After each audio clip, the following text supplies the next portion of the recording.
600. We haven't been able to dispatch anybody yet. 316 dispatch.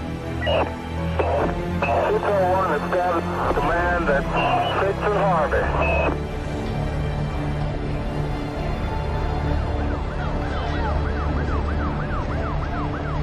On April 19, 1995, as many people were starting their workday, a beautiful spring morning in the heartland became chaos when at 9:02 a.m., explosions tore through the Alfred P. Murrah Federal Building in downtown Oklahoma City. An explosion at 9 o'clock this morning that did that damage you're looking at right there, blowing off the entire north face of that building. The federal building located 200 North West 5th Street was almost completely destroyed. A terrible tragedy has occurred here in Oklahoma City. The bombing in Oklahoma City was an attack on innocent children and defenseless citizens. 168 people were killed in the blast and over 800 wounded. The hospitals were overrun with casualties. A rescue worker was killed from falling debris within the first few hours. But what would sear the bombing in the hearts of Americans was the 19 children inside the daycare center in the building who had lost their lives.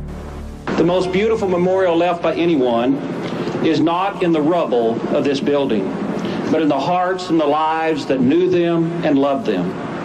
We come today to remember their lives, and we come today to offer thanks.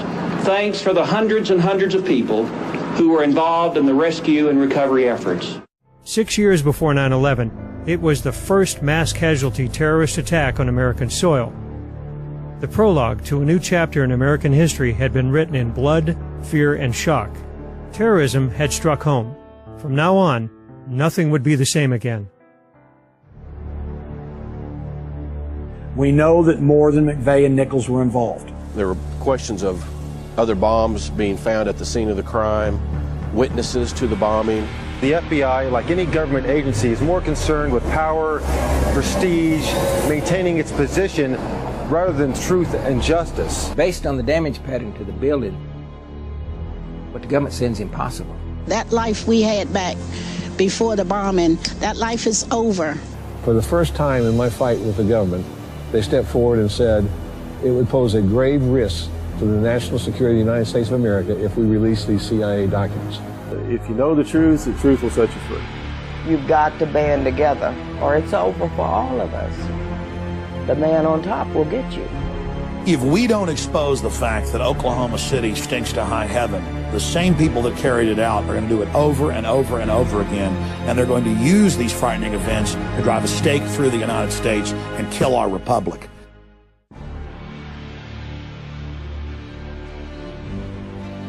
Almost immediately, the Oklahoma City Police Department announced a be-on-the-lookout alert for two Middle Eastern-looking suspects wearing blue jogging suits. Shortly before the bombing, they were seen by a witness running from the Murrah building and getting into a brown pickup truck, then driving away from the scene of the crime. It was soon determined that a truck bomb had exploded directly outside the building. Approximately 200 feet from the bomb crater, a VIN number stamped on a twisted axle identified the vehicle as a Ryder rental truck. Two suspects are in custody this evening in the bombing of Oklahoma City's Murrah Federal Building. Shortly after the bombing, a 26-year-old U.S. Army veteran, Timothy McVeigh, was pulled over by an Oklahoma Highway Patrol officer 60 miles north of Oklahoma City. He was stopped for speeding in his car without a license plate. McVeigh would admit to carrying a concealed handgun and was taken into custody without incident. It was the first time Timothy McVeigh had been arrested in his life. The original alert for two Middle Eastern males had been rescinded within hours of the bombing, and the identification number on the Ryder axle was traced to a rental agency in Kansas. The renter had given a false name, but had listed his address as a farmhouse in Michigan belonging to James Nichols. James's brother, Terry Nichols, was a friend of Tim McVeigh from their time in the U.S. Army. Upon hearing the news that he was wanted for questioning in the bombing, Terry Nichols turned himself in to the Harrington, Kansas Police Department. Within 24 hours after the attack, the FBI had received a tip from a former co-worker of Tim McVeigh in Buffalo, New York.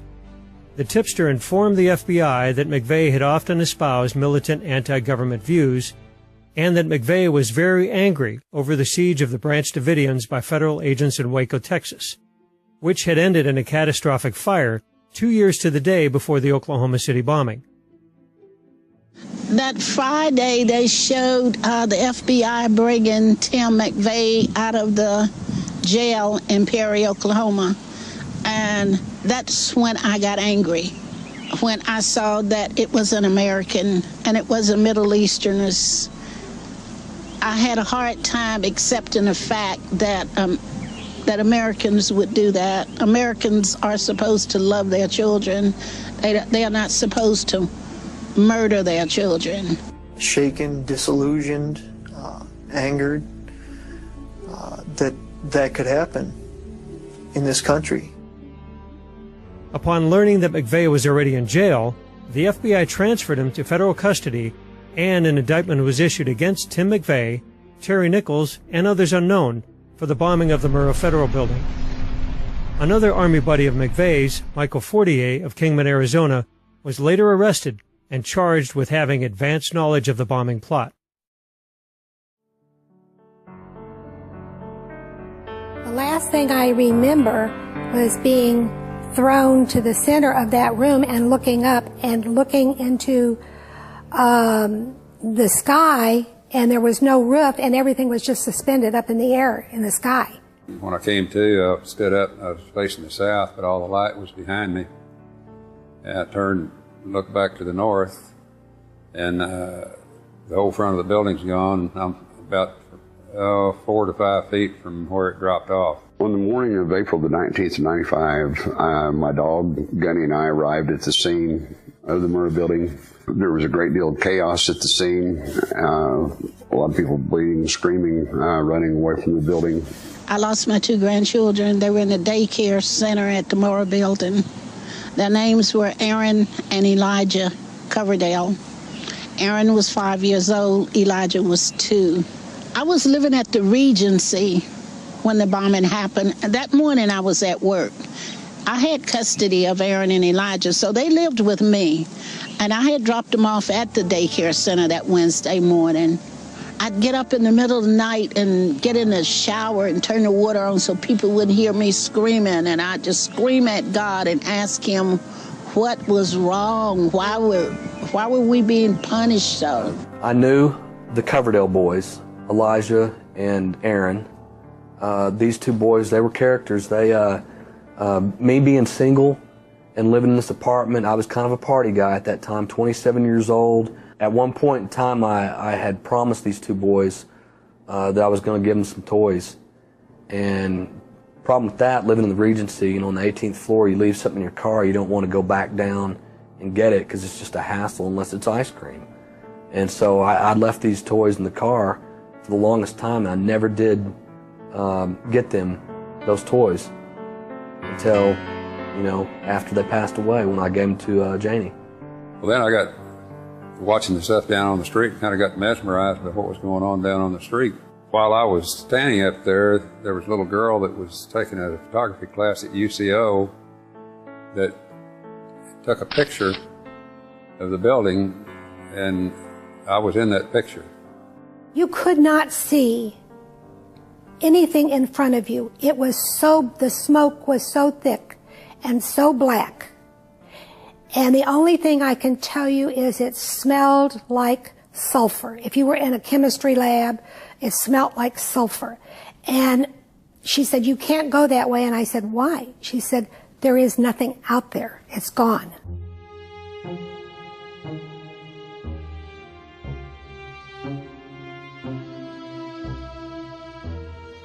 The reasons for the bombing, the perpetrators, the rumors, and the suspects change depending on whose viewpoint you take.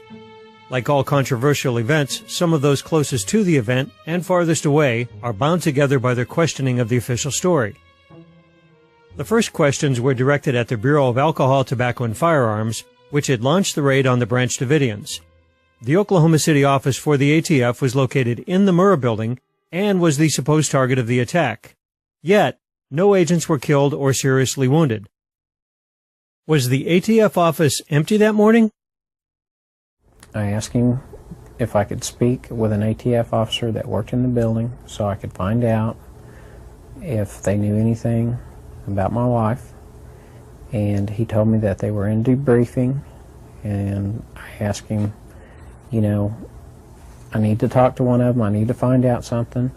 And he said that none of them had been in the building, so they weren't hurt. They had been tipped by their pagers that morning not to come into work.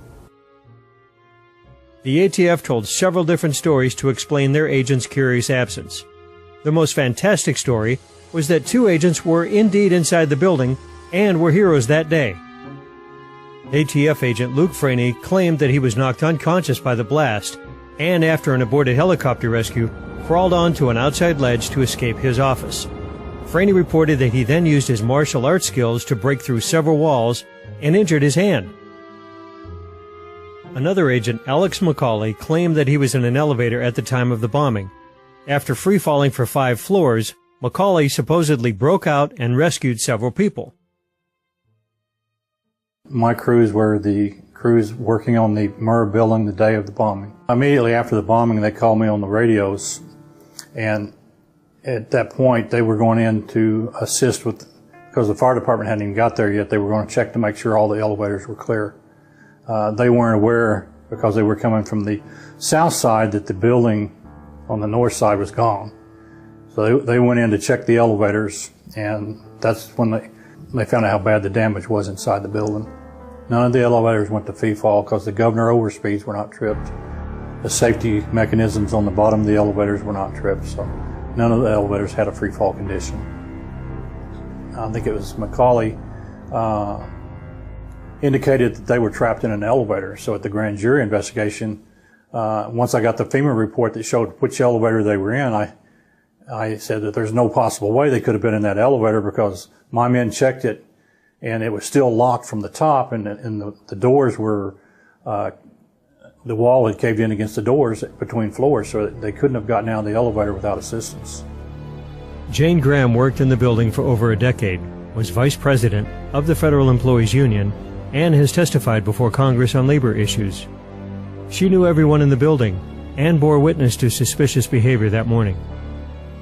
On the morning of the bombing, when my husband dropped me off and I got out of the car, as I was walking toward the entrance, there were 2 men standing directly in front of the double doors, and there was a little sitting area there, planter and so forth there in front. They were standing right there on the sidewalk. They had on ATF jackets, which said ATF on them. They were talking to a third gentleman who was dressed in business clothes. And I saw them, their backs were to me, and I thought, they don't normally, you know, all of the people we see go up there to ATF and everything, they're never identifiable. You know, they always are dressed, you know, a lot of them look like drug people and other things, and, you know, but they're certainly not dressed for you to be able to tell who they are.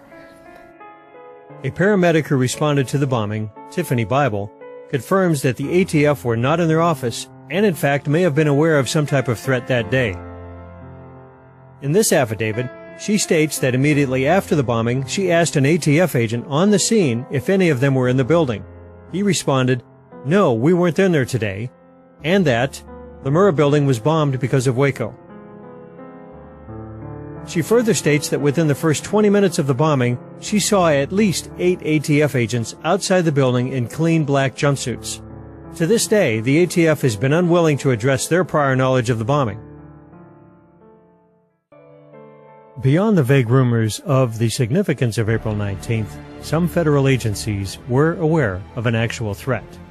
One of the most frustrating things about prior knowledge is that the media, some in the media and others would accuse us of saying that the government blew the building up, which we never said, and I do not believe. The U.S. Marshals, responsible for security of federal personnel and facilities, warned that, quote, Islamic terrorists may be planning suicide attacks against federal courthouses and government installations, designed to attract worldwide press attention through the murder of innocent victims. The ATF had placed informant Carol Howe into a white separatist community in eastern Oklahoma called Elohim City. Another ATF agent admitted under oath that one suspect, Andy Strassmeyer, was reported to make, quote, threats to blow up federal buildings, unquote, before the Oklahoma City bombing. Furthermore, Carol Howe actually drove Strassmeyer and other suspects to Oklahoma City to scout bombing targets. Was this the source of the ATF's suspicious behavior the morning of April 19th? U.S. Representative Ernest Istook of Oklahoma also displayed advanced knowledge of the bombing. To my left, from the east, I saw Senator Istook kind of work his way west. Well, he came up to me and we started talking small talk, you know, terrible thing and all this, and really didn't know what much to say. And he said, all of a sudden he made the comment, yeah, we knew this was going to happen. I noticed the lady back behind me by a backhoe, they were taking pictures. She identified herself as an attorney, Lana Tyree, and she was with Ernest Istook. And she made a comment to me that Istook told her that they were aware of a bomb threat since April 9th. You didn't really think much about it until this grand jury and stuff started probing into it, and people were claiming that there wasn't any prior knowledge. You know, I started thinking about it and got with Dave, and we put two and two together, and we said, hey, somebody knew about a prior bomb threat. You know, this ought to be known. Everyone who knows me knows I would not sit idle if I knew about a conspiracy of silence. I would never rest until such a conspiracy was exposed, but I know of no such conspiracy. Istook has denied this evidence under oath, but he has never answered the Oklahoma County Sheriff's deputy's challenge to subject his opposing versions of prior knowledge to polygraph testing.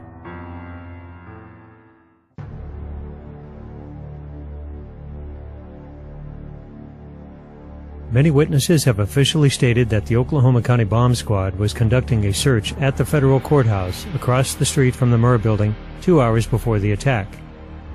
Trish Nix, I ran into her. She was another employee there at HUD, and she had asked me if I had seen the bomb squad that morning. And I had said no, I wasn't aware that they had been in the building, and she said yes. She had seen their unit parked in the parking lot of the church across the street. County Appraiser J.D. Reed saw the bomb disposal unit parked outside the courthouse that morning. Despite multiple eyewitnesses, the Sheriff's Department denies this claim. If that building was under threat and they were getting bomb threats, and this was a daily thing or a weekly thing, or if they've gotten many threats or only one, the parents of the children in that daycare deserve to have been notified. People do not keep children in daycares where there are bomb threats made. Under the pressure of mounting evidence, ABC's 2020 reported on many of these puzzling questions a year and a half after the bombing. At issue increasingly for some of the victims and their families, what did authorities know or suspect before the explosion that federal workers and the children arriving at the Murrah building did not know or were not told? There was this fairly large truck with a trailer behind it, and it had a shield on the side of the door, and it said bomb disposal or bomb squad below it. Authorities now claim in federal investigative reports that the huge, ominous truck with its trailer was being used by a deputy to run routine errands. Other documents obtained by 2020 show that someone called the Executive Secretariat's office at the Justice Department in Washington and said the Murrah building had been bombed. But this was 24 minutes before the blast. No action was apparently taken. According to the show's producer, the Justice Department actively intervened to prevent an in-depth follow-up to this segment from airing nationally. 2020 did a 15 or 20 minute segment on prior knowledge that was put together by a guy named Roger Charles. That was so explosive that he was putting together an entire hour or whatever for 2020, which he would tell you. But the feds came in and stopped 2020, wouldn't let them broadcast the larger segment that he put together concerning prior knowledge. The news channel has learned of another strange development. Apparently, before the bombing, Governor Frank Keating's brother, Mark, had been working on a novel about a terrorist bombing in Oklahoma City. Stranger still, one of the characters in the novel was named Thomas McVeigh. Despite the official denials, the evidence confirms that at least some amount of prior knowledge existed. More ominously, there are suggestions that certain government agencies were fully expecting a bombing to occur that day. The Horse Patrol, interestingly, was a very small unit and was assisted by the county Reserve Mounted Patrol Unit. For whatever reason, on the morning of the bombing, they had been assigned and had already met at the Oklahoma City Equine Canine facility and had prepared their horses, their tack, and uniforms to go downtown for crowd control. Rarely, very rarely would they go down and patrol or work the downtown area for crowd control for anything. The importance of exposing prior knowledge cannot be understated. Those individuals who understood the danger beforehand and did nothing are just as guilty as those who lit the fuse on the bomb.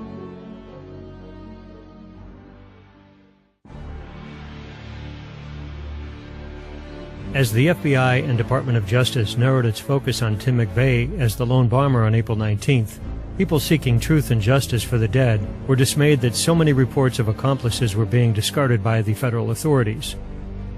The first sketches of the suspects released by the FBI clearly indicated that 2 people were involved in parking the Ryder truck in front of the Murrah building, and the original BOLA, or Be on the Lookout alert, had mentioned 3 suspects. When the hunt for John Doe number 2 was called off and he was dismissed as a ghost, people who knew for a fact that they had seen McVeigh with other people began to speak out. Did McVeigh act alone? During that time, broadcasts were being made that there was suspects had been observed leaving the scene in a brown pickup. At this time, people were trying to get together on who was going to do what, medical personnel and such. There was a police car sitting to my left, facing west on 5th Street. And as we were all standing there conversing and, people were doing what they were doing, it came out over the radio on this police car that they were looking for a brown truck, an APB for a brown truck. It was quick, but it was heard. I haven't stopped asking questions because I know that we haven't been told the truth. I've talked to too many people that saw Timothy McVeigh that morning, saw Timothy McVeigh in Kansas and saw Timothy McVeigh in Oklahoma City. Not one person saw him by himself. Timothy McVeigh stepped out of the truck. I walked him over to, let's say, 10, 11 feet away from the truck itself. I pointed a direction downtown, which is to my right. He seemed to acknowledge where I was talking about. At that time, the gentleman walked back to the truck. I talked to him. I also noticed there was a passenger in the truck at that time. And mostly, it was a John Doe 2 thing, because as you remember, it was the greatest manhunt there's ever been. And then all of a sudden, hey, he doesn't even exist. If he doesn't exist, what was the deal about the manhunt? I mean, things like that. That was continually coming out. I know for a fact Timothy McVeigh was with another individual on the morning of April 19th, right before the bombing. Because the evidence is overwhelming and compelling that there were other perpetrators and they were not pursued.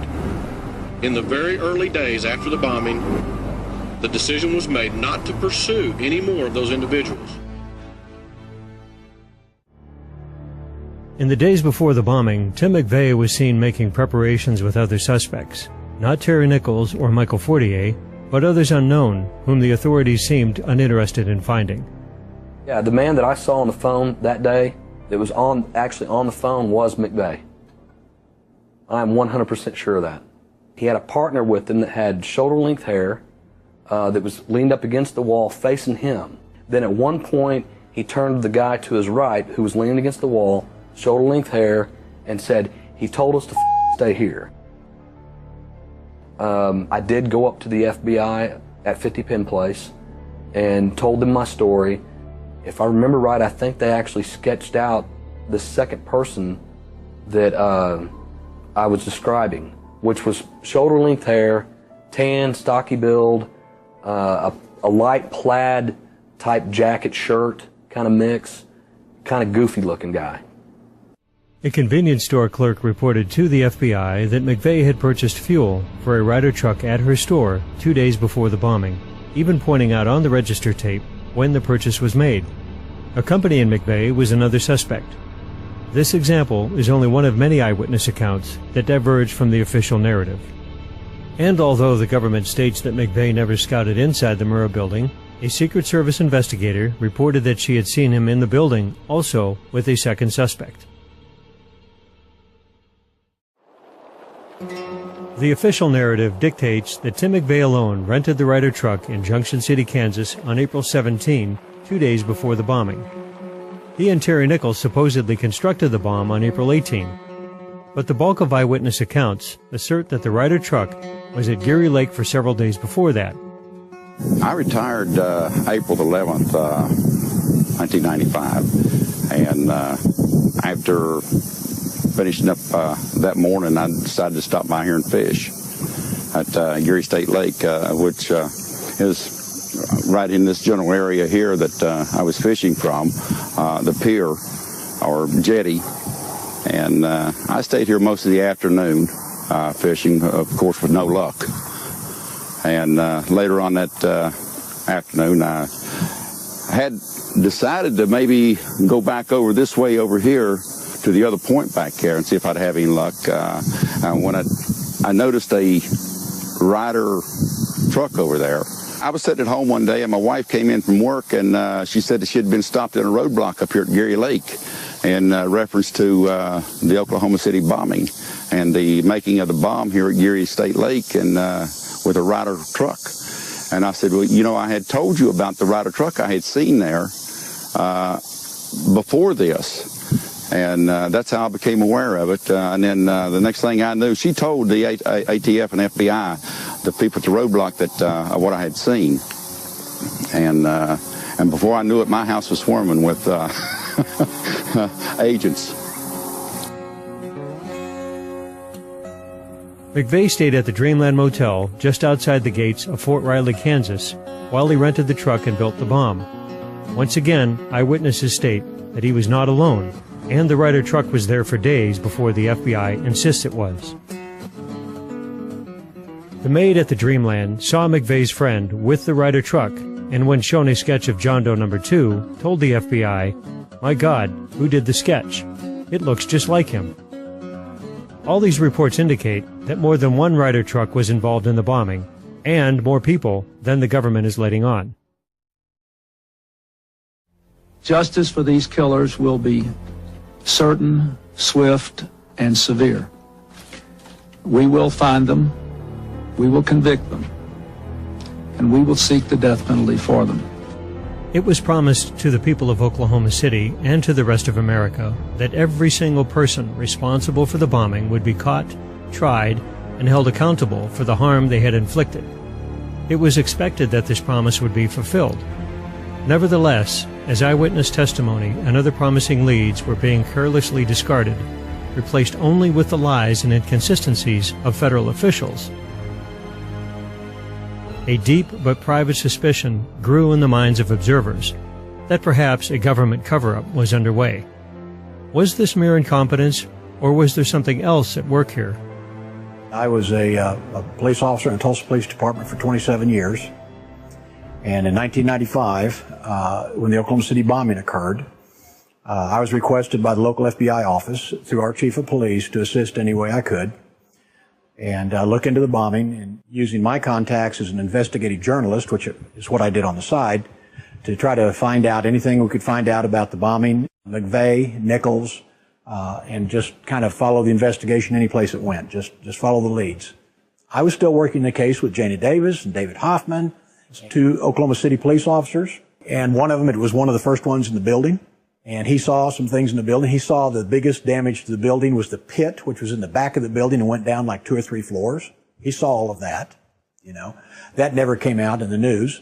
It wasn't part of the investigation. It didn't count.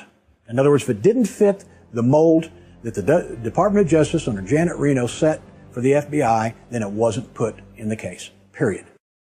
The FBI bragged about its handling of the deadliest terror attack in American history, but gigantic holes in the case were being ignored by the media. McVeigh was first suspected because he rented the truck under the name Robert Kling. One of the first pieces of evidence used to link McVeigh to the bombing was problematic. I went to Junction City. I went out to Elliott's body shop and I spoke to Mr. Elliott. I told him who I was and I said, I would like for you to tell me what happened the day Tim came to rent the Ryder truck. And he said, you mean the day Tim and his friend came? And I said, Tim wasn't by himself? He said, no, ma'am. The FBI has been designated by President Clinton as the lead federal agency in this investigation. Incredibly enough, there remains an extra unidentified leg that was found in the rubble. Oklahoma State Medical Examiner Fred Jordan testified in court, "We had 8 people with traumatically amputated left legs. However, we have 9 left legs. We have 1 leg too many." Stephen Jones, McVeigh's defense attorney, detailed in his book, Others Unknown, the significance of this extra leg. Former chief pathologist for Northern Ireland T.K. Marshall performed over 2,500 autopsies on bombing victims and told Jones that, in all the years in Ireland, we identified every innocent person that was killed. There was never an unknown victim. The FBI collected 1,034 fingerprints during their investigation, but an agent admitted under oath that these prints were not run through the National Fingerprint Database. Nikki Deutschman was the jury foreperson for the federal trial of Terry Nichols. I think that the government perhaps really dropped the ball. I think that there were a large number of sightings right around before the week before and the days and months after the bombing, and sketches of people that were recognizable. In this trial, there even was a photograph of someone who may have been involved with mixing the bomb, with putting the bomb together.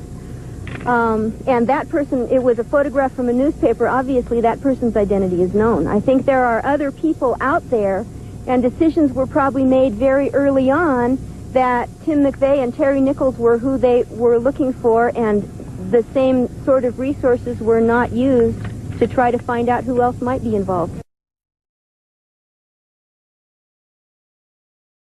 Well, in those first couple of days, especially that first day of the Oklahoma City bombing, there was immediate information that came out about what caused the bombing, witnesses on the scene of the crime, things such as that.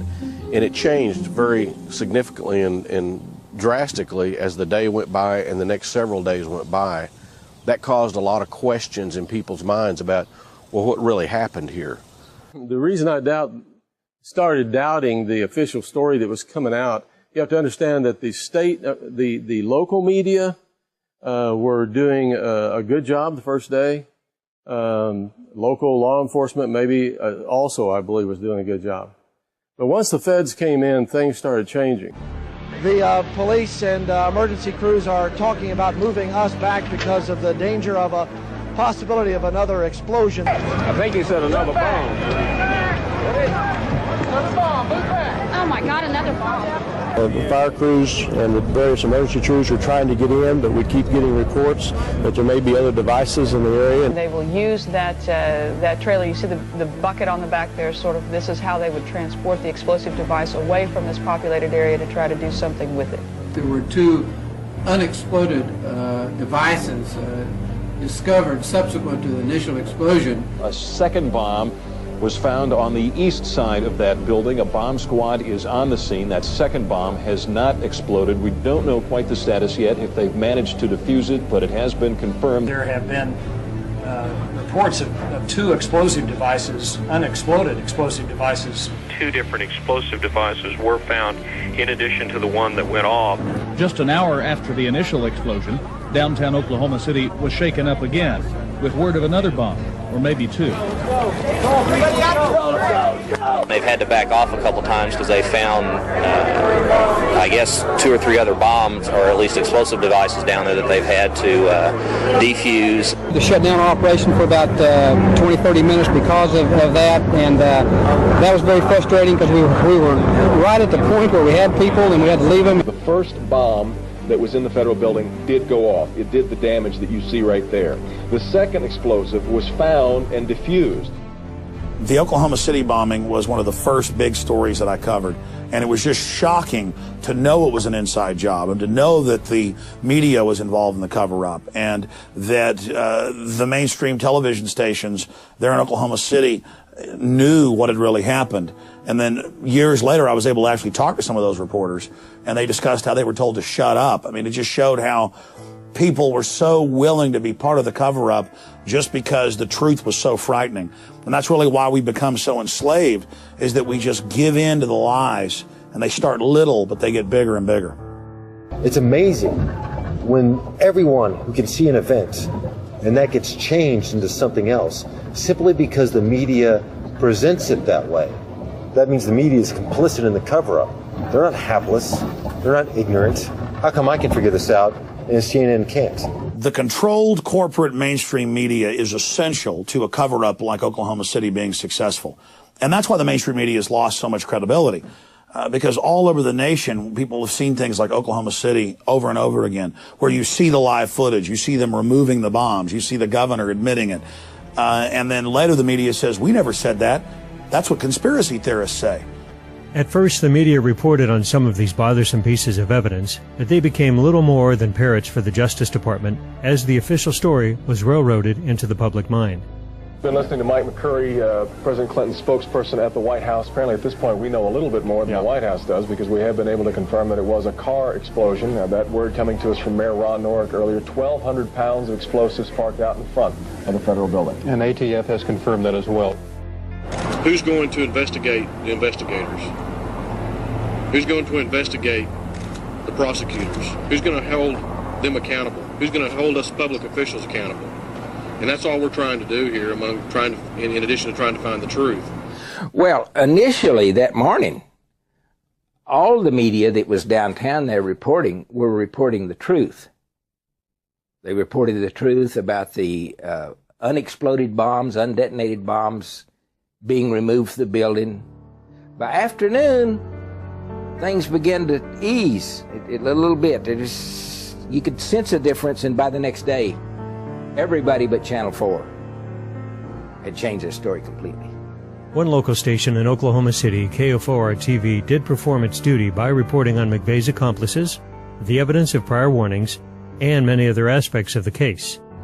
The New York Times Broadcasting Company purchased KFOR a year after the bombing. The programming director was fired, the lead journalist on the bombing, Jana Davis, was let go, and all reporting that contradicted the government vanished.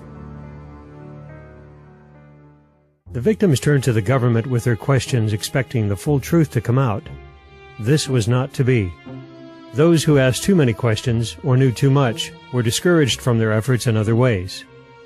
Debbie Nakanashi, who was with the post office, she was told not to talk to anybody about that. Her job had been threatened to her. She went to the union over it. Then they apologized. But she and I went on a number of occasions to Washington, D.C. We tried to see every senator and every congressman from Oklahoma. Not one would give us an interview. I was told by an agent, an FBI agent, that due to comments that I'd made, that people like me often ended up dead, and he'd be careful what I said if I was him. And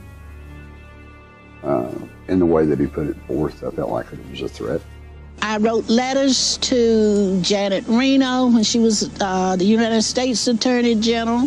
I wrote Louis Freeh, who was over the FBI at that time. I wrote Senator Orrin Hatch. I wrote everybody I could think of asking for help. Nothing was done.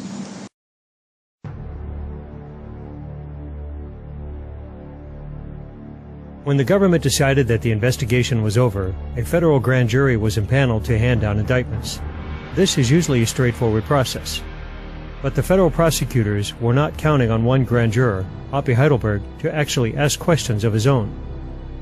My name is Hoppy Heidelberg, and I served on the federal grand jury that was supposed to investigate the Murrah building bombing in Oklahoma City back in 1995. Actually, the grand jury has two responsibilities that are outlined in this book. The first one is says the grand jury operates as a sword, authorizing the government's prosecution of suspected criminals, and also as a shield, protecting citizens from unwarranted or inappropriate prosecutions. Now, that's not something that the media or the government ever points out, but that was actually the reason for a grand jury in the first place, to protect citizens from the Crown, who at the time had a habit of prosecuting their political enemies or anybody they chose for any reason. The grand jury, our grand jury, that was supposed to be calling witnesses, were not allowed to call any. And it was my letter to the judge telling him that and demanding that we be allowed to call witnesses that got me excused from the grand jury. What you will hear and what they say that's a lie is that the grand jury foreman is the only one that has the right to do this or that. And that's not true. According to the book, any member can demand anything he wants for any reason. It can be just his personal opinion. It can be from information he gets. And of course, they tell us, well, you can't watch TV or you can't read the paper. That's nonsense. That's nonsense. Grand jurors need to be well informed if they're going to do their job properly. See, we were never allowed to see the photo evidence from the cameras on the Murrah building that would have shown the truck being parked and the people who got out of the truck. That's all on tape. And we were authorized to see all of that, but we weren't allowed to see it. And in fact, nobody's been allowed to see it. All those tapes have been kept under wraps for 15 years. It was just too important to the American people to know what happened there for me to keep quiet, because nobody else was going to speak up. The other grand jurors were petrified because they observed on a daily basis the kind of intimidation tactics that were used by the Department of Justice attorneys to attempt to keep me under control. And when they found out about the FBI visits to my home, I really shook them up. Now they're even scared to talk to me in the men's room. Hoppy will never be silenced. In 1998, he ran as an independent candidate for governor of Oklahoma, intent on reopening the investigation into the bombing. After being excluded from the gubernatorial debate, Hoppy walked on stage to ask Governor Frank Keating why. Y'all both are on record as saying that you think I should participate. Do you still believe that?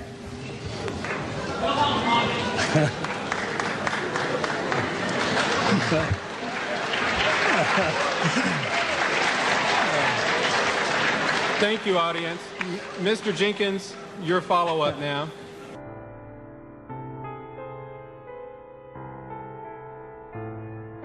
Two years after the bombing, the trial of Tim McVeigh began in Denver, Colorado. The trial had been moved out of Oklahoma despite the constitutional mandate that federal crimes must be tried in the district in which they occurred. The truth seekers were assured that all of their questions would be answered in court.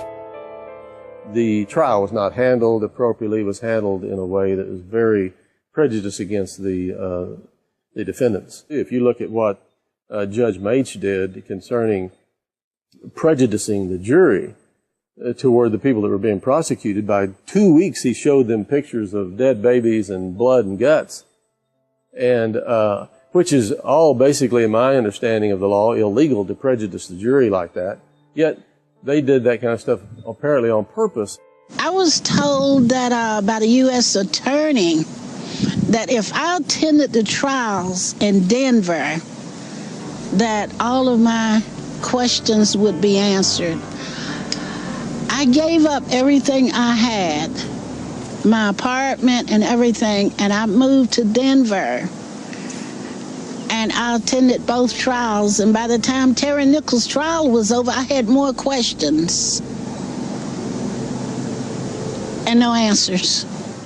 The trial lasted 3 weeks. In contrast, the O.J. Simpson trial in 1995 had lasted 9 months. The jury deliberated for less than 24 hours and sentenced Tim McVeigh to death. McVeigh waived all his appeals and was fast-tracked to be the first federal prisoner executed in decades.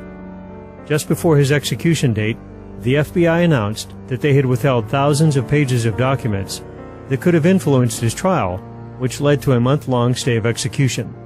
I mean, they weren't able to get thousands, at least thousands, probably a lot more than that, of documents from, the FBI and the DOJ. They just wouldn't turn them over. On June 11, 2001, Tim McVeigh was put to death by lethal injection at the federal death row in Terre Haute, Indiana. He left no message, and was quickly cremated without an autopsy being performed on his body, contrary to the standard procedure for executed prisoners. Terry Nichols was tried and found guilty in a separate trial and received a life sentence without the possibility of parole. In 2004, Terry Nichols was then tried in Oklahoma on state murder charges in the prosecutor's hope of imposing a death sentence. Nichols was found guilty, but a jury once again refused to execute him. Those jurors did the best job they could with the case that was presented to them. I think what their statement says is they knew there was something wrong and somebody had some involvement here, but they also, as they have said themselves, that there were lies, there were mistruths, there were bungling, there was arrogance, there was things that were not pursued like the other John Does, and so they felt like there was a reasonable doubt. Michael Fortier became a witness for the federal prosecutors, received a 10-year sentence, and was released in 2006 directly into the Witness Protection Program. Justice, the government announced, had been served.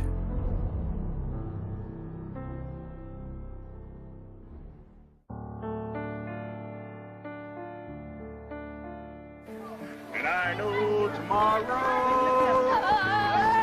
will be the same, 'cause we got a life of love that won't never change.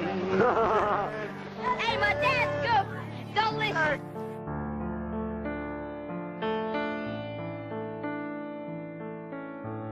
As the government proclaimed justice for all impacted by the bombing, the people back in Oklahoma still sought the truth and knew now they were on their own.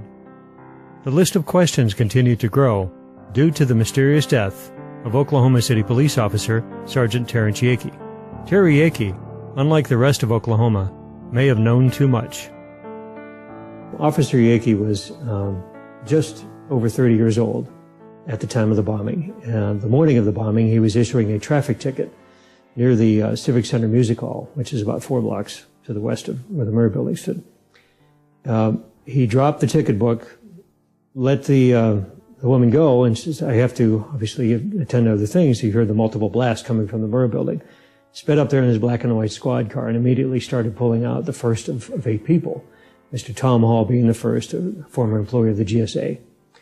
Tom, to this day, in fact, I talked to him a couple of weeks ago, still has the utmost respect for Officer Yakey. He literally saved his life.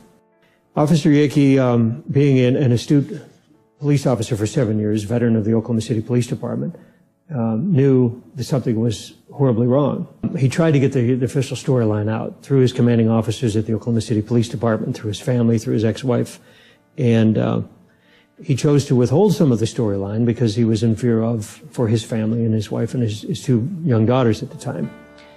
What we found out, between the hours of 8 a.m. and 1 p.m. that morning, he was brutally murdered 1.5 miles from the front gate of the El Reno Penitentiary. From that moment that his body was found, we know that the crime scene was destroyed. There were spade shovels that were used to turn over the crime scene. Ballistics, any gunpowder residue, anything that had to do with his death was completely destroyed. It was corrupted. He started having problems with it, not only at work, but his apartment got broke into, his car got broke into, things were stolen out of his house. He had accumulated reports, evidence, I don't know what all, but he was going to take it out to a mini storage in El Reno. And he left one night, and he told a friend of his that they were going to go out to dinner. He says, I got to run out and put some stuff in mini storage, and as soon as I shake these feds that are following me, I'll be back and we'll go to dinner. Well, he never came back. Instead, he was found the next day by a Canadian County Sheriff's deputy. Well, they found his car first, and then they found him in a field near the El Reno Penitentiary. The damage to his body was obviously a torture homicide. It was obvious. But what intrigued me the most, that he had several cuts on both of his wrists, inside both elbows, both jugular veins. He'd been beaten. He had ligature marks around his neck. He had handcuff marks on his hands, on his wrists. And he had a small caliber bullet wound that started above on the right-hand side of his temple and exited low on his cheek with no powder burns. The day of his death, when my daughter called me, I left work, went to El Reno to help because I could hear the seriousness in her voice, that she was getting upset. Why would the police be calling her looking for Terrence? And when we went to the apartment where he lived, the manager there stated to us, well, why are you looking for him? The police have already been here and taken his cruiser.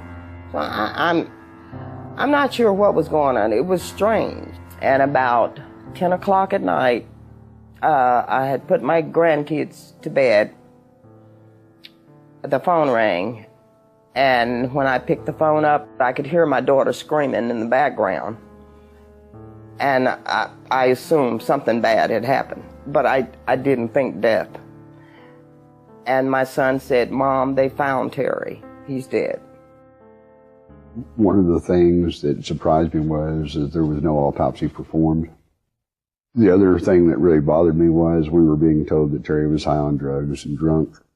And, of course, the medical examiner's office did a report on Terry and his injuries, which was really not an autopsy, but just an overview. And it showed that his BAC was 0, meaning no blood alcohol content. There was no drugs in his system.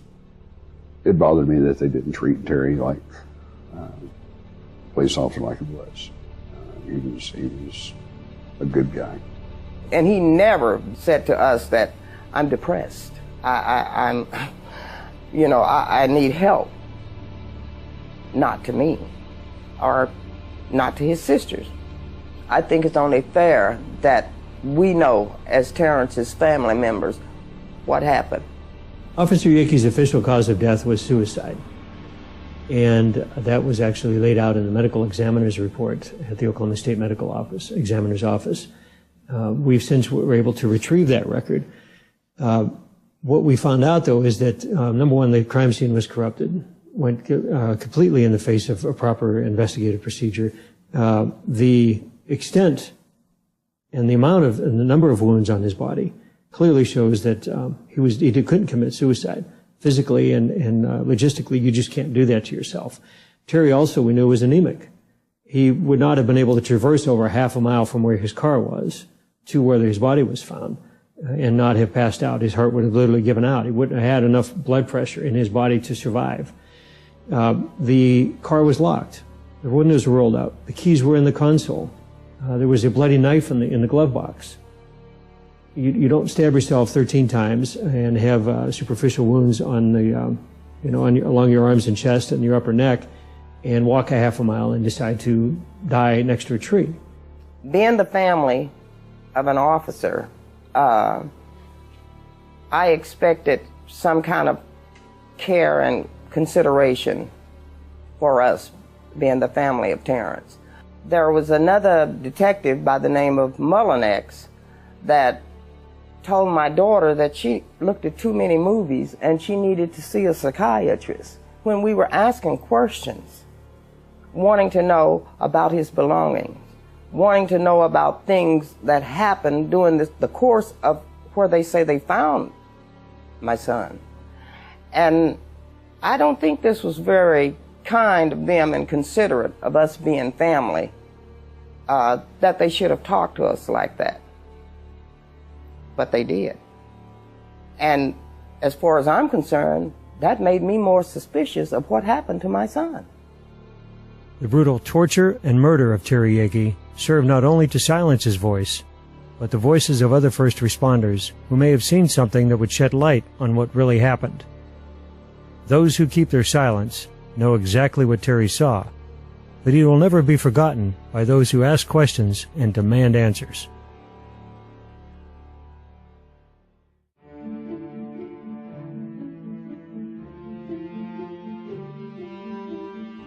In the absence of official action, a group of concerned citizens decided to form their own investigative panel, the OKBIC, better known as the Oklahoma Bombing Investigation Committee. Their goal was to compile enough evidence that would attract attention by the media and the government, and therefore compel a more thorough investigation. Entirely funded by donations and their own money, The OKBIC took affidavits, recorded eyewitness testimony, and paid for private investigators to chase down leads. I'm Charles Key, State Representative in Oklahoma City, and I formed the Oklahoma Bombing Investigation Committee. I had a number of constituents come to me and other people that started raising their own questions about the investigation, what direction it was going, because it seemed like there was an effort to try to change that initial report of what took place on the first day of the bombing as the days and weeks went by. We look at what State Representative Charles Key did. He went on the facts. He went on the information the grand jury gleaned. And clearly there was complete prior knowledge. I observed the fact that Charles Key seemed to be standing up for the truth in some areas that I felt like was not being dealt with appropriately by authorities. The Oklahoma Bombing Investigation Committee was formed for one purpose, and that's to obtain the truth. First I thought, that's just another politician trying to get a little publicity. Then when I met Charles Key and Colonel Wallace and Dale Phillips, found out that they were for real, and they asked me if I would join them, and I agreed to join them. I think Charles Key's work is absolutely outstanding, and it continues to be. Even to this day, we're looking at, 16 years on almost, coming this April. Charles took a lot of risks.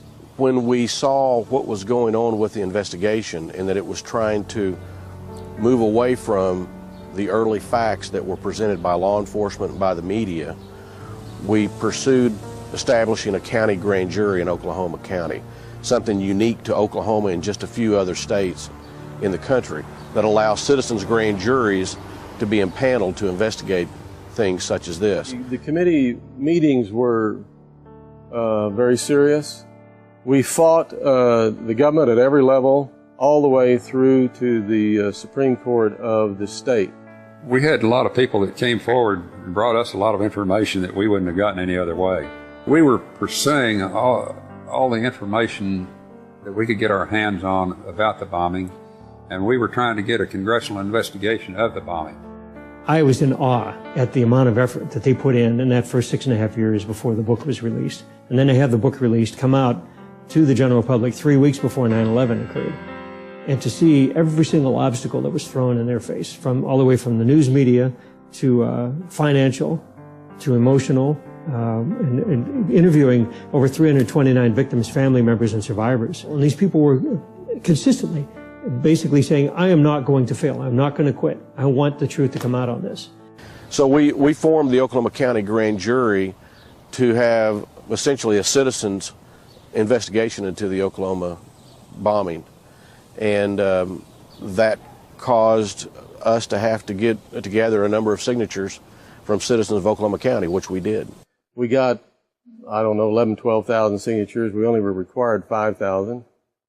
And by getting all those signatures, getting them validated and everything, we then got an X amount of money, a lot of money, and the opportunity to set up a grand jury. Well, they turned the grand jury over to our enemy, which was Bob Macy, and basically gave him the money, and then he proceeded to investigate us. I wrote a letter to the district attorney, Macy, told him what I had seen and that I wanted to testify in the grand jury. I got a letter back from him telling me that the grand jury did not want to hear anything I had to say about the bombing. After the Oklahoma County Grand Jury was actually initially formed, then there were some efforts to try to stop that by the Oklahoma County DA and others. And at that time, we organized ourselves in a more formal way. We hired private investigators and some others to help us put the information that we had gathered together in a form that we could present to that county grand jury. 4 or 5, 6 months into the investigation, we started suspecting that our phones were tapped. And I don't remember how we got the information, but we were given a number that we could dial, and it would either confirm or that it were tapped or that they weren't. And we'd dial this number, it would confirm it. We didn't really have anything to hide, so it didn't really make that much difference. It didn't affect our investigation too much. I think as we finalized our work, as we got to the end, as that grand jury was impaneled, and as we put this report together, we had a lot of media that was waiting for this report. They were ready to give it some significant coverage. And our report came back from the book publisher about 2 weeks before 9/11. And one of the things that we said and some others said during that time frame, as before and after 9/11, that the reason that we did this is because if you don't ask the questions and you don't hold government accountable in everything that it does, not just bombings like this, but everything, then you'll have the same mistakes happen again, and they will get worse as time goes on.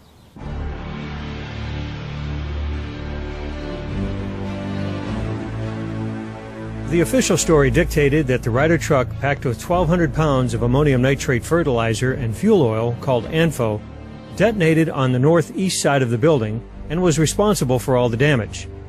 That hypothesis later evolved into 4,800 pounds of ANFO, then up to 7,000 pounds of fertilizer and nitromethane?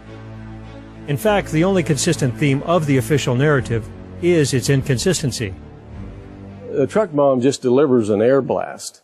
That's all it does. It's called an air blast.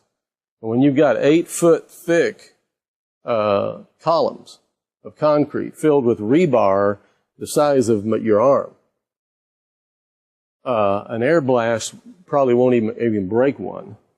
It will break windows. That's about it. But some of these columns were ripped up, shredded, tossed around. Because a truck bomb is going to release its energy simultaneously in every direction, and so the damage pattern to the building or whatever structure it's parked in front of and intended to blow up, if it's a big structure, bigger than a truck bomb can take out, the damage pattern is going to be roughly a semicircle. Now, I looked at the building. I was on the bomb squad for a couple of years. I've worked some bombings. And I looked at the building and I knew that the damage done to that building couldn't have come from a truck with ANFO in it. A blast does not turn corners. And it did look like that there was a secondary explosion or a more intense explosion towards the east side of the building. Explosion, or that portion of the explosion, did basically clear everything from the front of the building to the south wall. The Oklahoma Bombing Investigation Committee was presented with evidence that explosives planted inside the building were responsible for the collapse and most of the casualties. In this rarely seen footage taken by the Oklahoma County Sheriff's Office minutes after the bombing, the north side parking lot is shown littered with paper and debris from inside the Murrah building. How did this volume of paper transport itself against the blast wave of the truck bomb and magically appear on the other side of the street? And then we look at the fact that you have bombs clearly inside the building. It's blown out across the street, pieces of it on top of buildings, the opposite direction that the rubble should have gone in if there was truly this high-powered truck bomb out front that caused all the damage. And I can tell you that the building was blown from the inside because all the debris was piled up against the Journal Record building clear across the parking lot. In fact, several witnesses report that bombs were going off in the building before the truck bomb exploded outside. The first thing that I experienced when I was sitting there signing some papers for Ruth, I felt the building start shaking, and never had anything like that happen before, and I just kind of froze. And then the lights went out. It didn't get totally dark because the whole front of the building was glass. The lights went out, and then the debris started falling on my desk. And then something hit me in the back of the head and knocked me out before the truck bomb went off. What that tells you is that there were other explosive devices in the building that actually brought the building down. The building started to sway back and forth. It was going back and forth. And I had sat there and I thought, no, it doesn't feel like an earthquake. And I was kind of stunned. And then about 7 or 8 seconds later, I felt this explosion, and you could actually feel the concrete floor actually rising from underneath you. You could feel it coming up from the inside. It was like slow motion. We crawled under before the glass started coming, and everything it just seemed to roll in on us. I thought it was an earthquake when it started. It was just a kind of a shake, and then everything started going like this, and I dove under the desk, and then all the glass came in and the ceilings came down. 3 seismographs at the University of Oklahoma, the Omniplex Science Museum, and in Franklin, Oklahoma, recorded a seismic event lasting 8 to 10 seconds that suggests the possibility of 2 blasts. There were 2 energetic spikes. One was the truck bomb, and the second spike was explained away as air blast pushing on the ground or falling debris. But a representative of the Oklahoma Geological Survey stated for the record that this spike was not the result of floors collapsing and that the last 5 seconds of ground motion did not have air blast associated with it.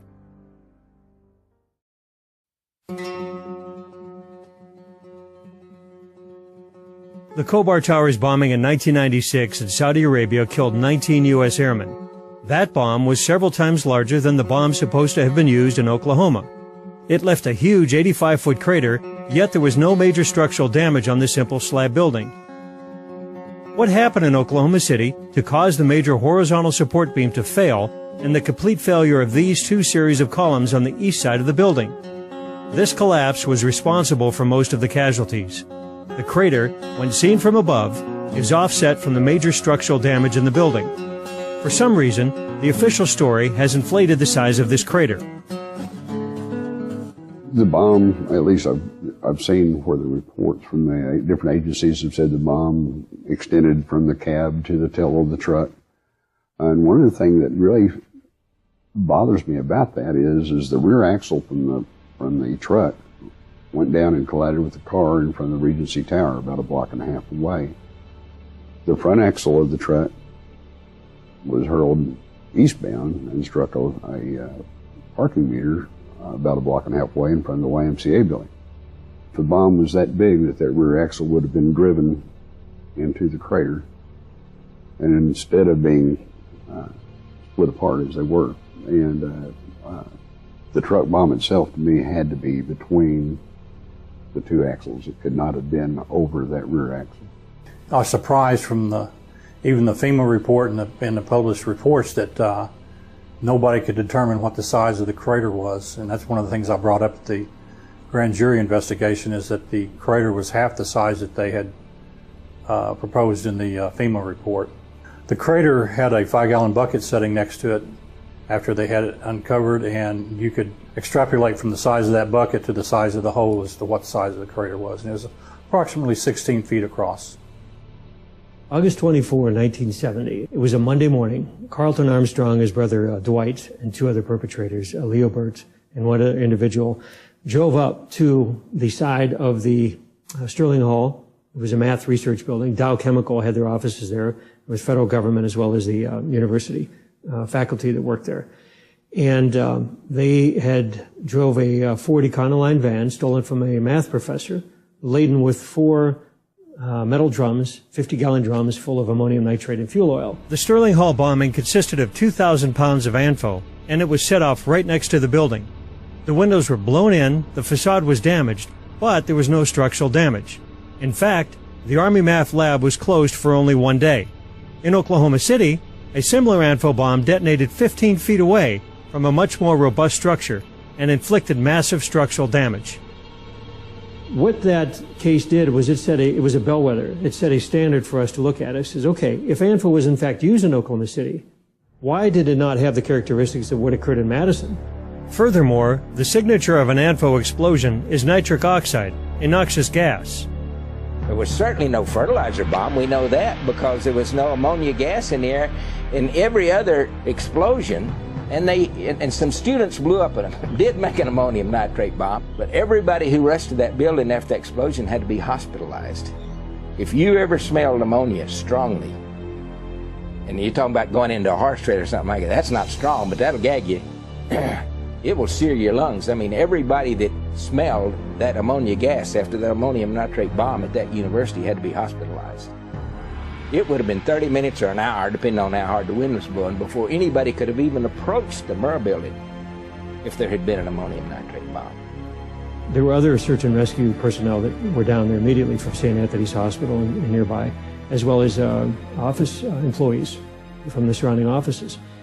They would have approached the crime scene and buckled over almost immediately, vomiting violently, if there was ammonium nitrate gas. There wasn't. I was watching General Parton, the former head of Air Force Weapons Development, point out that the building was blown out, that it wasn't the signature of an ammonium nitrate fertilizer bomb, that there had been a cover-up.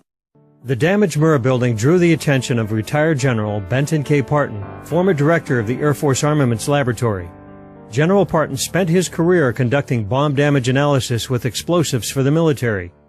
General Parton came to Oklahoma City, examined the available evidence, and rendered a conclusion far different than the story being pandered by the government and media. I spent over 30 years in the Air Force.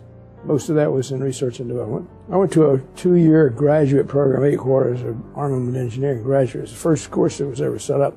And after that, I worked at the Ballistic Research Laboratories at Aberdeen, which was 2 years of hands-on work designing, developing continuous rod warheads for the Beaumont missile and other weapon systems. Well, the truck bomb, even though it was fairly massive, was somewhat removed from some of the structures that were damaged. They clearly had some what you call Broussard's damage, where the blast pressure was way above what you would expect to get from the truck at that distance. Broussard's damage is that caused by an explosive whose blast wave is powerful enough to shatter and destroy the material affected. The problem with the failed columns at the Murrah building is at that distance, the air blast from an ANFO bomb would have been 10 times less powerful than what was needed to dissolve the concrete and cut the rebar. Those columns, had they failed due to air blast, should have broken with sharp chunks of concrete connected by rebar, not sheared off at critical points. Broussard's damage indicates contact explosives placed directly on the beams.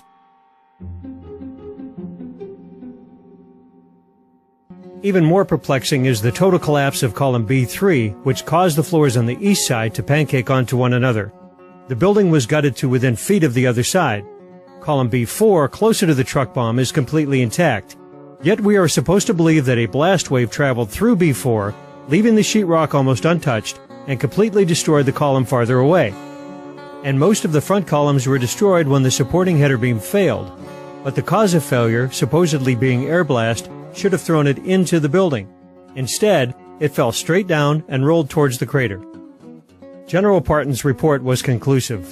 The Murrah Federal Building was not destroyed by one sole truck bomb. The major factor in its destruction appears to have been detonation of explosives carefully placed at 4 critical junctures on supporting columns within the building. Many independent experts concurred with the Parton report. Sam Cohen, inventor of the neutron bomb, issued this statement. I believe that the demolition charges in the building that were placed inside at certain key concrete columns did the primary damage to the Murrah Federal Building. It would have been absolutely impossible and against the laws of nature for a truck full of fertilizer and oil, no matter how much was used, to bring the building down. The FBI put all their weight behind the lone bomber theory and tailored the evidence to fit that scenario. Dr. Frederick Whitehurst, a supervisor at the FBI crime lab, turned whistleblower over the Bureau's handling of the evidence in the Oklahoma City bombing. Released a report today condemning the FBI crime lab for mishandling evidence and for slanting its analysis. The report is expected to specifically criticize the lab's handling of the Oklahoma City and World Trade Center bombing cases. It was the allegations of FBI whistleblower Frederick Whitehurst that sparked that investigation. Forced to resign, Dr. Whitehurst testified in Terry Nichols' trial that a fellow FBI chemist had changed his findings and lied under oath after meeting with federal prosecutors. The Office of the Inspector General, or OIG, investigated Whitehurst's charges and issued a report which concluded that the FBI crime lab had improperly identified the characteristics of ANFO, the weight of the bomb, the detonation system, and even what kind of explosive was used. The Oklahoma City case will get a lot of attention because what the Inspector General goes on to at some length to say in his analysis of agent testimony in some of the pre-trial stages is that one agent in particular made sort of seat-of-the-pants estimates about the Oklahoma City bomb, but then couched them in his reports, in his written reports, as being the result of scientific evidence. The FBI laboratory has billed itself for many, many years as the premier forensic laboratory in the world. The people that did the things they did knew doggone well what they were doing. The Wright Armament Laboratory at Eglin Air Force Base conducted a series of explosive tests to compare their data to the bombing in Oklahoma. The Eglin test structure was a simple 3-story concrete slab building with no support columns. The engineers at Eglin tried to recreate the truck bomb as McVeigh and the FBI claimed it was constructed, with 4,000 pounds of ANFO packed into a dozen barrels. But they found that each barrel acted as a separate bomb, canceling out the explosive force of each other and pushing most of the blast upwards. So they constructed a single more powerful bomb and exploded it outside the target building to test the effects of air blast. They found that their weaker test structure suffered less damage from a more powerful bomb than was supposedly used at Oklahoma City. The report for the Wright Laboratory at Eglin Air Force Base concluded the damage at the Murrah Federal Building is not the result of the truck bomb itself, but rather due to other factors such as locally placed charges within the building. The evidence is undeniable, despite the pleas of the official story, that the Wright truck bomb was not the sole cause of destruction that day, that there were bombs placed inside the building, which caused the brunt of casualties as floors collapsed on helpless victims.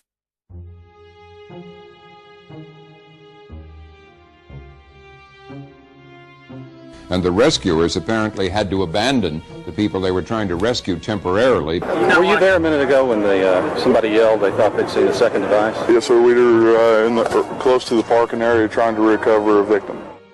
As rescuers desperately tried to free the victims from the rubble, several evacuations of the site, due to reports of other bombs, impeded these efforts.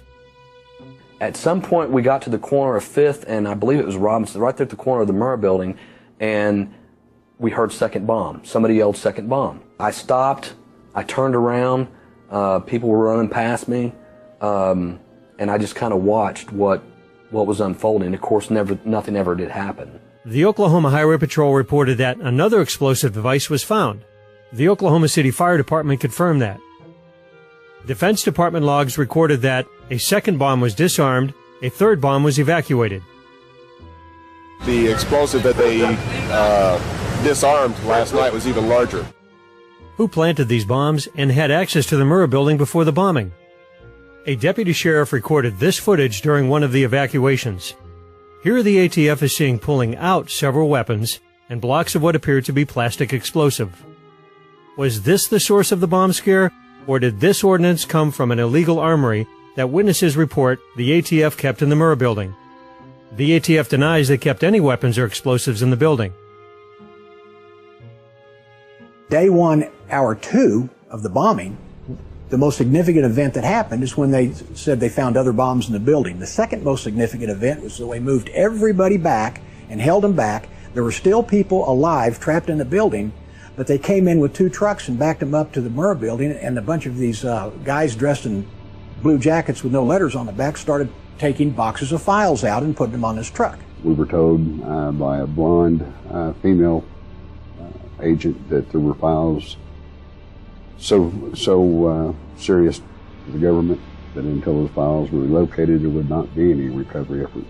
If you remember the Whitewater investigation in Arkansas, all the paperwork was stored in the Murrah building. They had FBI agents over in the fields to the west of the Murrah building picking up paper almost all day long. And it was during this time that early in the investigation that I started receiving some various phone calls.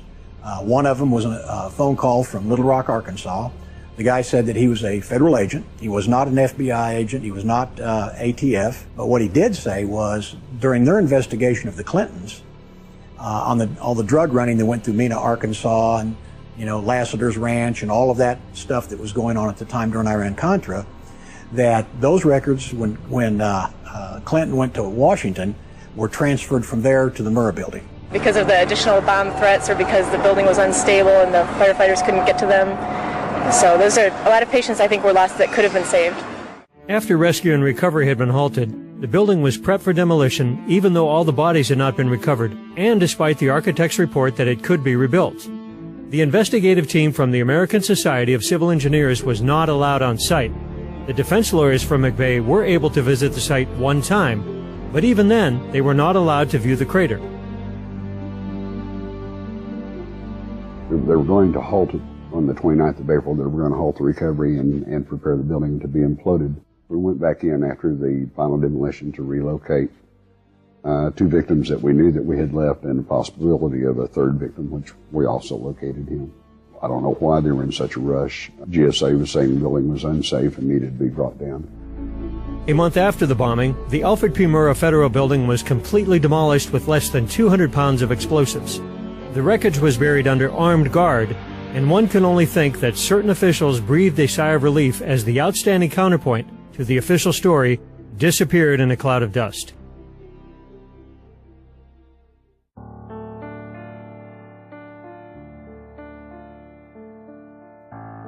Tidbits of truth about the Oklahoma City bombing would often come from the most unlikely of places. Another strange and brutal murder, at first seemingly unrelated to the bombing, would set the stage for some of the most damning evidence that the government was withholding from the public. My name is Jesse Trinidou. I'm an attorney from Salt Lake City, Utah. My brother, Kenneth Michael Trinidou, was murdered in the Federal Transfer Center here in Oklahoma City in August of 1995. Kenny had a hard life. You know, I've often thought about that and how he ended up the way he did. He was an incredibly bright man, an incredible athlete. He set the national record in high school for the 2-mile run as a freshman. Went into the service, and like so many boys did during the Vietnam War, they come out into heroin addicts. He robbed banks, or 2 banks, to support that habit. He was caught and he pled guilty and went and did his time. He was a very strong guy. He wasn't very big, but he was very tough. He was easygoing, but he wouldn't back down. So that if you pushed him, you were going to get a fight, and it was a fight you were going to lose. We loved him and stood behind him, and he was a good man. Kenny was supposedly arrested for a probation violation and sent to Oklahoma City at the transfer center for a probation hearing.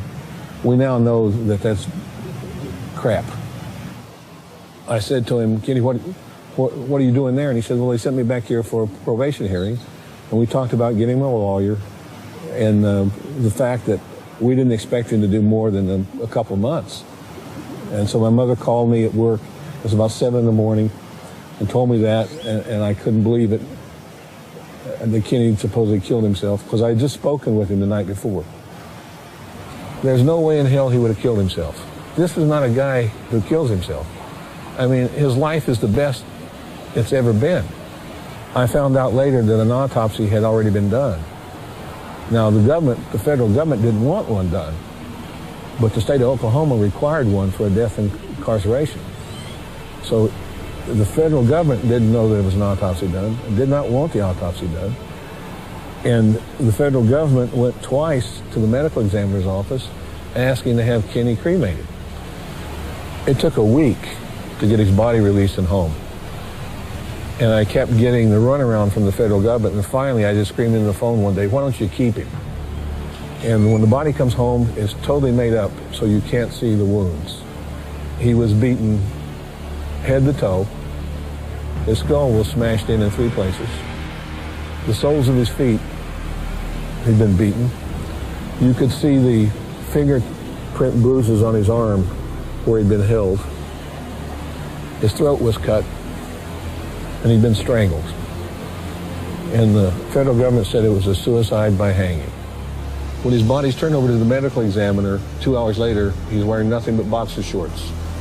The government said they don't know what happened to the clothes. They cleaned the cell that morning, so the medical examiner can't do an examination of it. And the medical examiner is not allowed into the cell for 6 months. And when he finally is allowed in, he does a test that's called luminol that will reveal the presence of blood. And Fred Jordan told me that the cell lit up like a Christmas tree. The logbooks involving my brother disappeared. The ones that didn't disappear, the pages from the logbooks are missing. the crime scene photographs disappear. The negatives of the crime scene photographs disappear. The video camera supposedly malfunctions. Within an hour of death, he'd consumed the equivalent of 30 bottles of Coca-Cola. And Dr. Jordan told me that caffeine is used in a lot of countries, like third world countries, to enhance pain under torture. And he also told me that the beatings on the soles of the feet were indicative of torture. And I believe it was the FBI. I firmly believe that for a lot of reasons. Now, I didn't start out believing that. I started out trusting them until I could see what they were doing. And they would come to me asking for information and then immediately go and destroy the evidence, threaten the witness, do everything they could to prevent the case from being made a murder. Information was coming into me. People were leaking me stuff. They wanted me to know. They didn't want me to know who they were. Late December of 95, early January of 96, I get a phone call. The person won't leave their name. The person said your brother was killed by the FBI.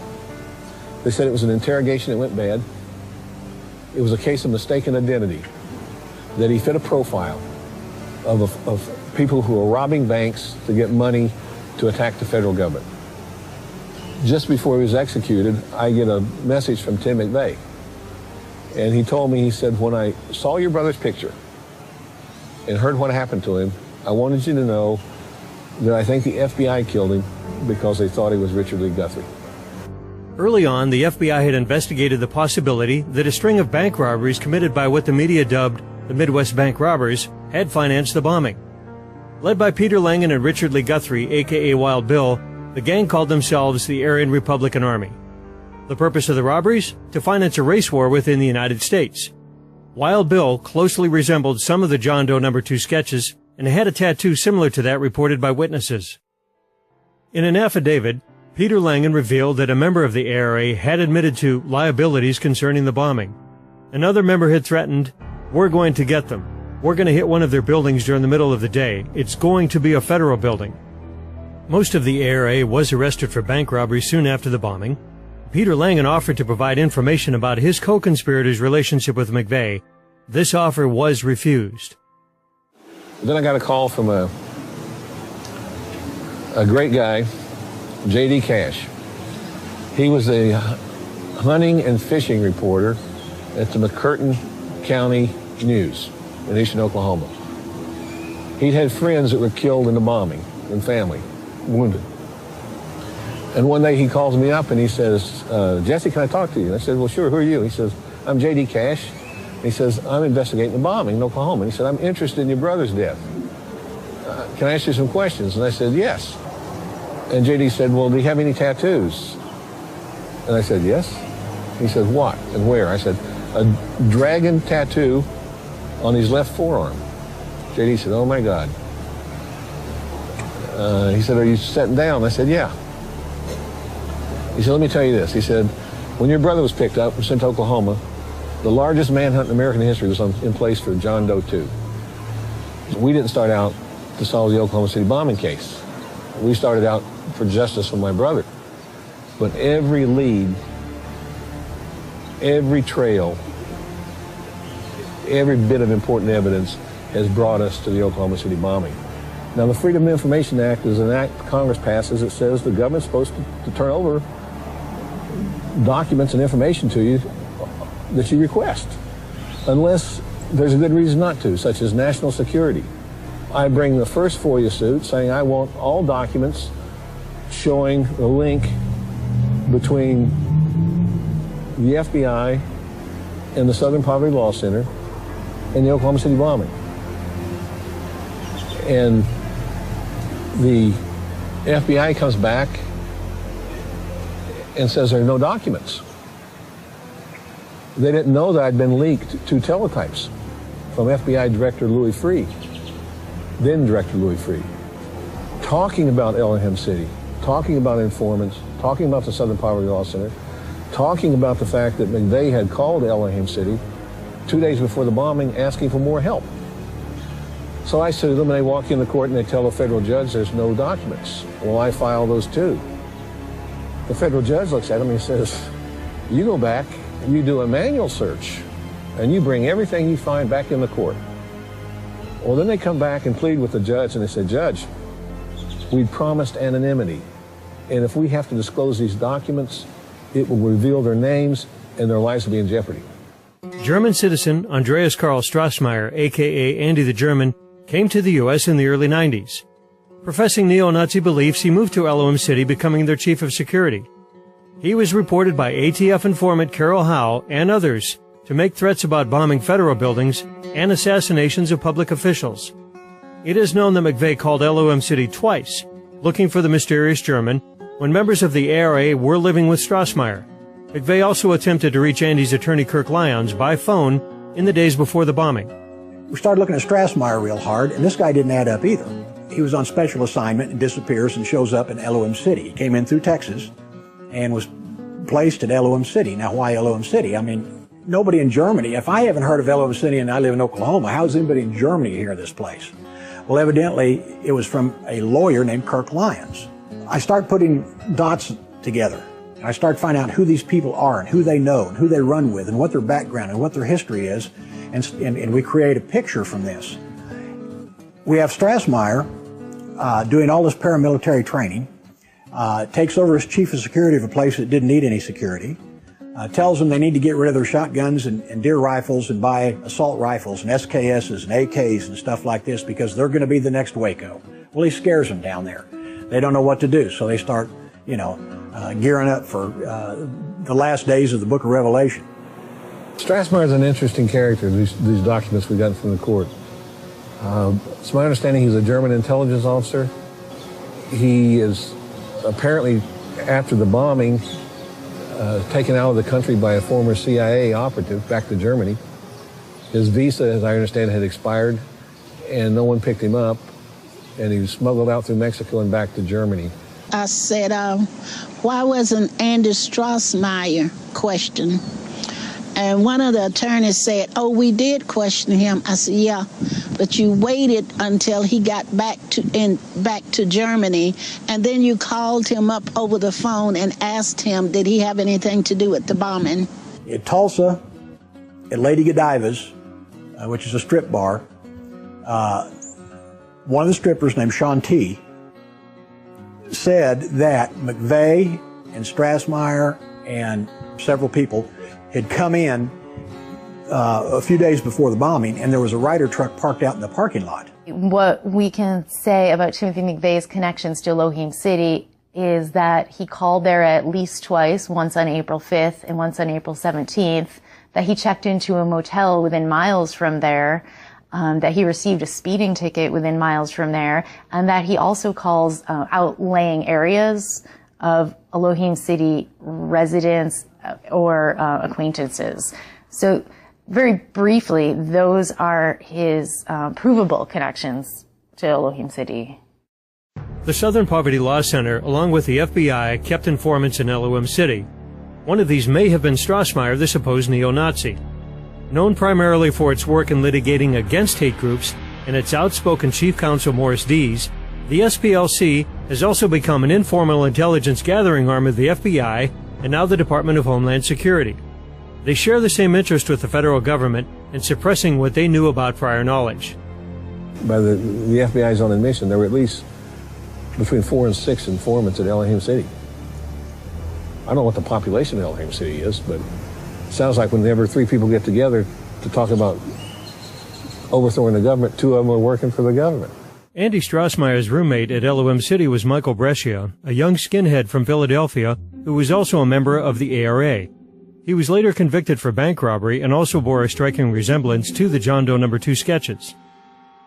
The FBI and the ATF had something to hide in eastern Oklahoma. Was McVeigh in Elohim City? If so, what was he doing? My name's Josiah Stone, and I was on a spiritual journey. I integrated quite quickly into Elohim City, and I was able to identify with their concept of life because I was looking for some answers to my own life. I saw Timothy McVeigh at Elohim City 8 weeks prior to the Oklahoma City bombing. And I remember him distinctly because he has a distinct face. But he was smiling. He was smiling. He was happy as he could be. These people were loaded for bear, and they were ready. And they meant business. I believe the mindset at Elohim City was they didn't give a damn whether they were implicated in it or not. What was interesting, and I think no one has paid any attention to it, is that the CIA was involved at Elohim City. Not only were they involved, but they had this spy satellites. The National Geospatial Intelligence Agency. I never heard of them before. They run the spy satellites. They had them over Elohim City. I think one of the things that may be most productive to getting at the truth was the discovery of an operation the FBI had in place since about 1991 called PATCON. P-A-T-C-O-N. It's short for Patriot Conspiracy. It was an idea they had to infiltrate every militia group, every neo-Nazi group, every group critical to the government in the United States. The plan apparently was to put informants in with all of these groups. And I think Elohim City was a PATCON operation. I think McVeigh was obviously involved in it. Now, whether he was a target or an operative, I don't know, any more than I know whether the government intended to blow up the Murrah building. But they knew it was going to happen, and they knew McVeigh was going to do it, and they don't stop him. As alleged in David Hoffman's book, The Oklahoma City Bombing and the Politics of Terror, Strassmeyer first aroused suspicion that he was an undercover operative when he was caught in Texas entering a federal building at night with a key code. Did he have access to the Murrah building also? When we interviewed Jane Graham, who was a survivor, she said that when she went to work, it was either the day before or 2 days before, I don't remember which, she parked in the basement parking, and when she got out of her car and was walking across the parking garage, she saw 3 guys down there wearing coveralls and placing putty on the columns and stringing wire between the putty. Later, she picks out one of the guys from photographs and says, that's him, and it was Andreas Strassmeyer. Strassmeyer was there listening, going over the plans. He was listening to everything. He was, what they were talking about, looking at place, pointing to things. But when they were talking, whatever they happened to finally be talking about, and when I was looking at him, at that point, then he left and went over to the other side of the building so I wouldn't keep watching him. The second man that was there, who appeared to be military, he's the one that the man in charge told to put the stuff back in the car. The second man obviously was taking orders from the first man because he had wire in his hands, which I thought was telephone wire. It's that real light color, thin wire. And he also had what appeared to be gray putty. Well, that's exactly how you string composition C4 with det cord. And the details are chilling. We'll also focus on surveillance cameras that caught the bombing on tape and maybe the men behind the bombing. The News Channel has new information tonight that there's a chance surveillance tapes could be the smoking gun evidence. Now, we asked candid questions in a rare face-to-face meeting with ATF officials close to the investigation. We learned that video collected from downtown businesses the morning of April 19th may someday be played before a jury. Officials won't say who or what exactly is on the tape. However, numerous sources have confirmed the tapes exist and that they reveal more than one bomber. And I said, I want 2 other things from the FBI. I want the tapes from the surveillance cameras leading up to the Murrah buildings on the day of the bombing, on the different buildings around the Murrah building. And I want the tapes from the cameras on the Murrah building, because I had received a government document that said surveillance cameras show the bomb detonating 3 minutes and 6 seconds after the suspects exited the truck. Suspects, not one, plural. The fight now is over those tapes. They don't deny they exist, they just say we can't find them. Now, the notion that this is the biggest crime the Bureau had ever investigated at that point in time, the largest mass murder in American history, the 2 most important pieces of evidence you have, the arrest of McVeigh and the videotape showing McVeigh delivering the bomb to the Murrah building, you can't find? Incredible. The enhanced photo shows a very distinct possibility of a man standing behind that truck. And the time sequence camera took additional photographs. So will those additional photographs show there was a man there? Will they show that he was alone? Will it show it was the suspect, Tim McVeigh? The additional photographs in the trial should help point that out. I think one of the things that stands out to me is the fact that during that first morning while we were being held at bay from doing any recovery work, there were FBI agents, or at least men in FBI raid jackets, dismantling the video cameras off the side of the building. I'm Charlie Rose. I'm with Legend Video Transfer, and the FBI had employed me to duplicate a number of videos for them shortly after the Murrah bombing. I was asked to duplicate approximately 400 tapes for the FBI. We had 2 FBI agents in the office. We had 2 studios set up for duplication, and each FBI agent was required to stay in the room with each of us that were in that room. Really didn't have the opportunity to sit back and watch the videos. There's probably a lot to learn, from the videos that they saw. Some of them are meaningless, but others, could make some powerful impact on what actually happened. The government will not release the film that was in the video cameras on the front of the building that would show whether I was accurate or not accurate. Of course, the other Achilles heel is the videotapes of the building itself from the different surveillance cameras that no one's seen. If McVeigh was Lee Harvey McVeigh all by himself, the lone nut with the truck, then why don't they show us the videotapes of the truck? Show us the videotapes of him getting out. Or was there more than him in the truck? There were like 22 films in the area that were confiscated by the FBI that would have shown the truck being pulled up, people getting out of the truck. It would have shown what was going on at the time the explosions took place.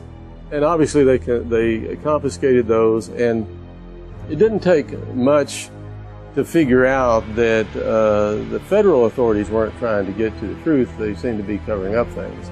Their first objective is to protect the agency, not to do what's right, not to do justice, not to serve the American people. It's to protect themselves. And they will do anything to do that.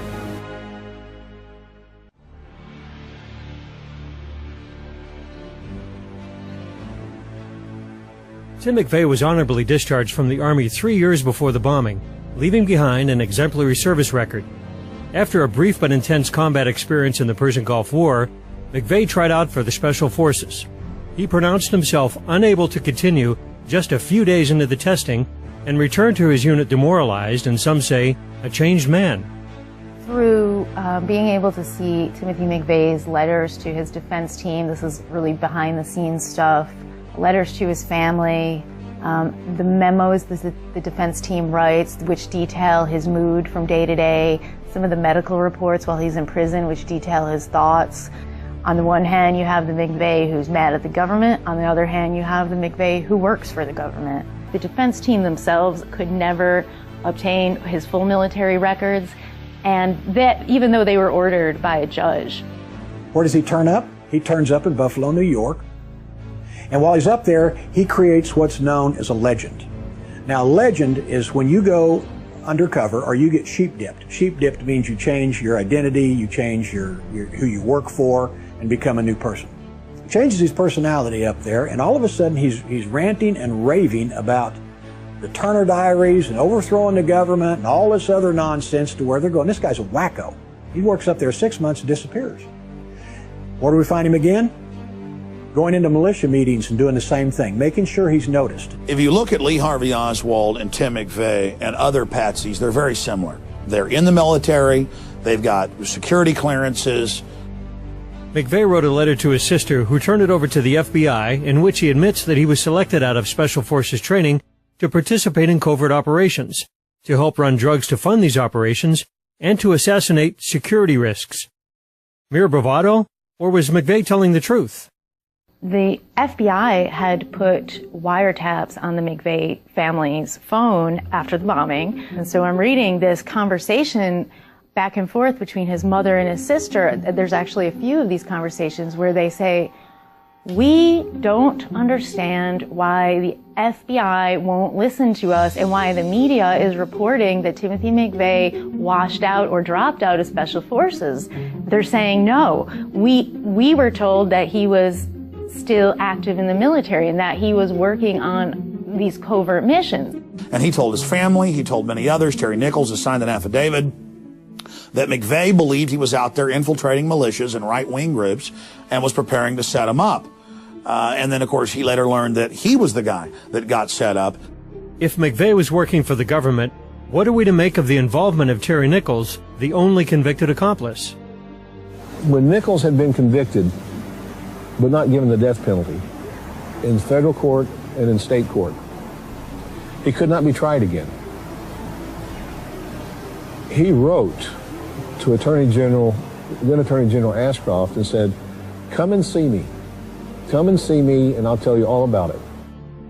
In his declaration, Nichols stated that crucial parts of this terrorist attack remain hidden from the American people, especially the identities of others unknown who collaborated with McVeigh in the bombing. McVeigh told Nichols that he had been recruited to perform undercover missions while in the U.S. Army. Always the good soldier, McVeigh revealed only one name in his chain of command, Larry Potts, Assistant Director of the FBI and the lead agent on the Ruby Ridge catastrophe in 1992, in which a U.S. Marshal and 14-year-old Sam Weaver and his mother Vicki Weaver were killed. Larry Potts later played an active role in the siege at Waco. McVeigh was angry at Potts for going off script and changing targets at the last minute. Another telling clue is on Tim McVeigh's death certificate. Despite being officially out of the military for 9 years and having held many different jobs since then, his listed occupation was U.S. Army. So why did Tim McVeigh take the fall for his accomplices? Perhaps the intervention of a known psychological warfare expert explains his silence till the end. The record clearly shows that Dr. Jolyon West consulted Timothy McVeigh's defense team. Dr. West had previously been a psychiatrist and consulted for Patty Hearst, Saran, and Jack Ruby. We know that Jolyon West was considered to be the #2 mind control expert in North America under only Dr. Ewing Cameron. Dr. West came under a lot of scrutiny during his time as chief of psychiatry at UCLA because he was proposing using prisoners, the general community, poor people, minorities as test subjects. And then West's career continues to flourish through the 80s, and he continues his research into hypnosis, branches out into terrorism and cults, even consulting and later writing about the Waco massacre. Dr. John Smith, that's even his real name, was the protege of Dr. Jolyon West, Mr. Mind Control, and he was McVeigh's doctor in prison. Today it's reported that he is one of the head psychiatrists, one of the head doctors at Guantanamo Bay. The fact that you've got the protege of one of the fathers of modern mind control now being the head of psychiatry at Guantanamo Bay, which is an admitted mind control laboratory, that's even mainstream news. I mean, you couldn't make this up in a spy novel. Truth is always stranger than fiction, and it's all hidden in plain view.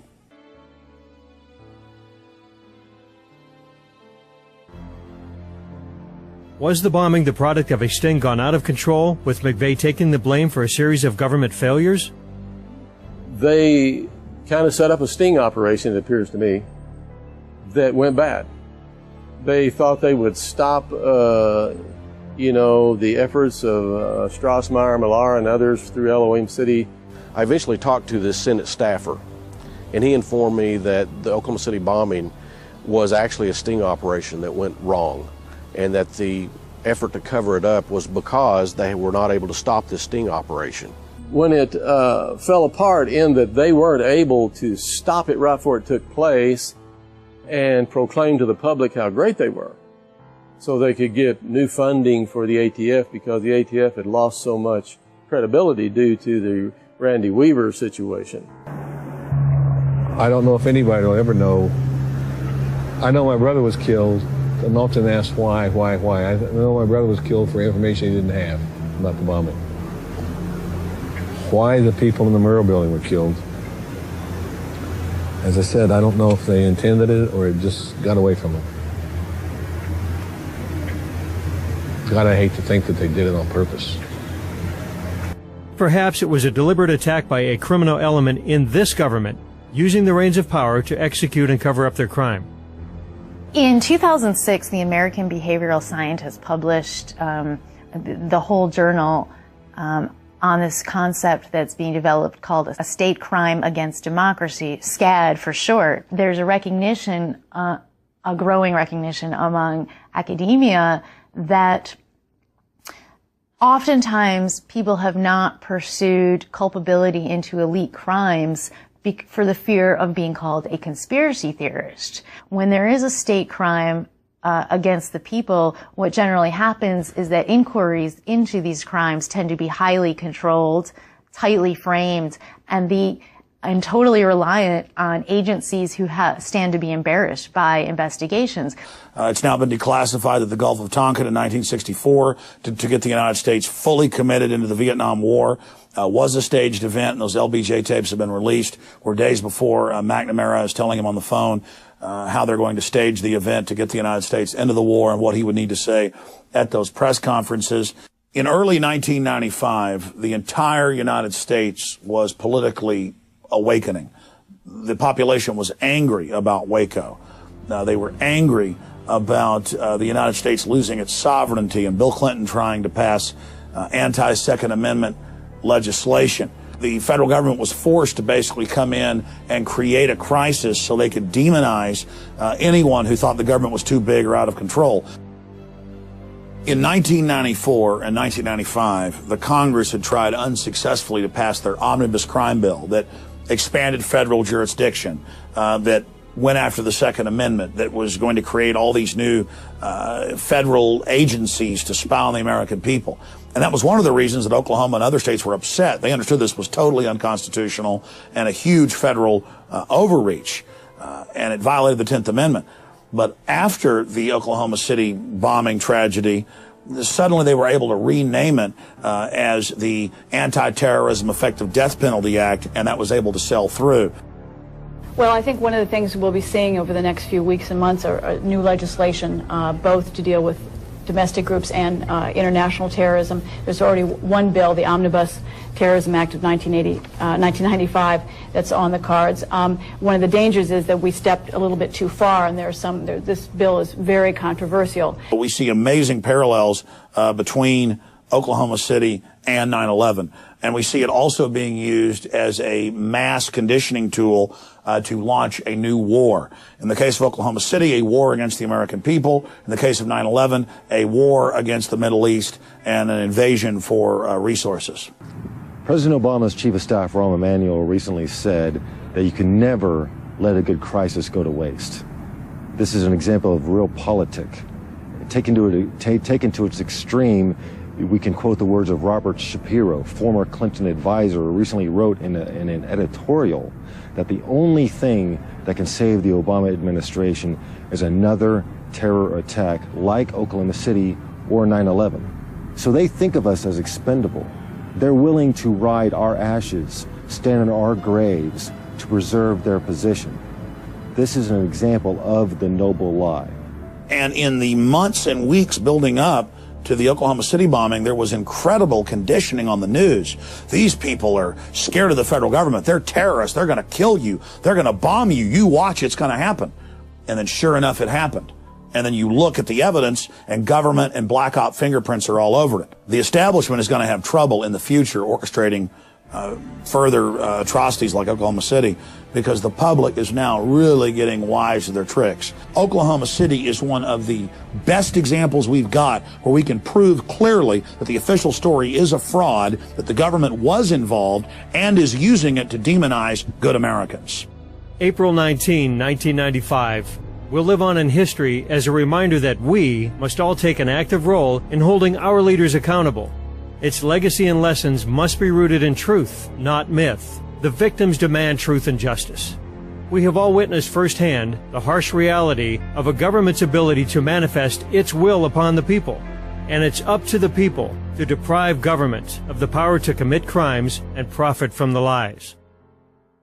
It is every patriotic American's duty, every man, woman, and child's responsibility to research the facts contained in this film, to verify for yourself that this information is true and that the rabbit hole goes even deeper, and then take action to bring the criminals that perpetrated this attack to justice.